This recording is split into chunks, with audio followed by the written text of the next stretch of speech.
Good morning. This is Father Stephen Kelly from St. John's Church in Detroit. We're continuing our series of daily morning meditations where we generally look at one or another of the lessons that are assigned for morning or evening prayer, what is known as the daily office lectionary. Let's take a look at the lesson that's assigned for evening prayer from St. Mark's Gospel.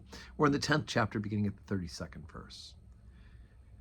And they were in the way going up to Jerusalem, and Jesus went before them, and they were amazed, and as they followed, they were afraid. And they took again the 12 and began to tell them what things should happen unto him, saying, Behold, we go up to Jerusalem, and the Son of Man shall be delivered unto the chief priests and unto the scribes, and they shall condemn him to death, and shall deliver him to the Gentiles. And they shall mock him, and shall scourge him, and shall spit upon him, and shall kill him, and the third day he shall rise again. And James and John, the sons of Zebedee, came up to him, saying, Master, we would that thou shouldest do for us whatsoever we shall desire. And he said unto them, What would ye that I should do for you?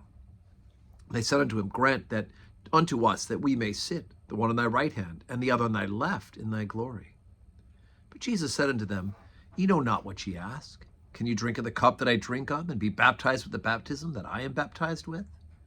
And they said unto him, We can. And Jesus said unto them, You shall indeed drink of the cup that I drink of, and with the baptism that I am baptized withal shall ye be baptized. But to sit on my right hand and on my left is not mine to give, but it shall be given to them for whom it is prepared. And when the 10 heard it, they began to be much displeased with James and John.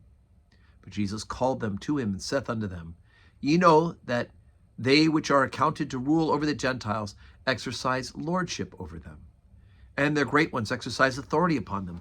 But it shall not be so among you. But whosoever will be great among you shall be your minister. And whosoever you shall be chiefest shall be servant of all. For even the Son of Man came not to be ministered unto, but to minister, and to give his life a ransom for many. Okay, so interesting. There is a slight difference between Mark's account of this and some of the other Gospels. The other Gospels, it actually is the mother of James and John who approaches Jesus and asks that her sons be placed on the left hand and the right hand, whereas Mark puts it squarely on James and John. But interesting, we start the lesson, this particular way that it's been broken up in the Scriptures. We started out with Jesus warning the 12 that in fact they're going to Jerusalem for him to be mocked and scourged and put to death, right? He lays out what's going to happen in the Passion. And then he says he will rise again on the third day. And they don't get it, right? Remember, they scatter when Jesus is arrested. They run away in the garden. They don't sit at the foot of the cross except for Mary and John. And they seem to be absolutely befuddled by the idea of the resurrection, because they're just not prepared for it. Even though Jesus has told them, their eyes have been blinded. They just cannot comprehend that this is going to happen to him.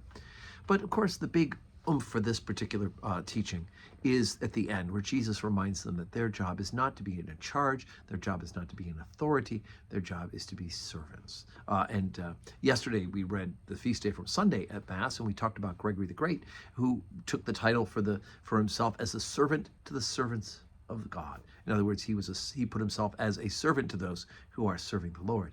And the same here, Jesus says, the Son of Man came not to be ministered unto, but to minister, and to give his life a ransom for many. And so it is that we, trying to be like Jesus, are come not to be served, but to serve others, right? The humble service that we are all called to, whether it be clergy, whether it be lay, or now somebody who's not ordained.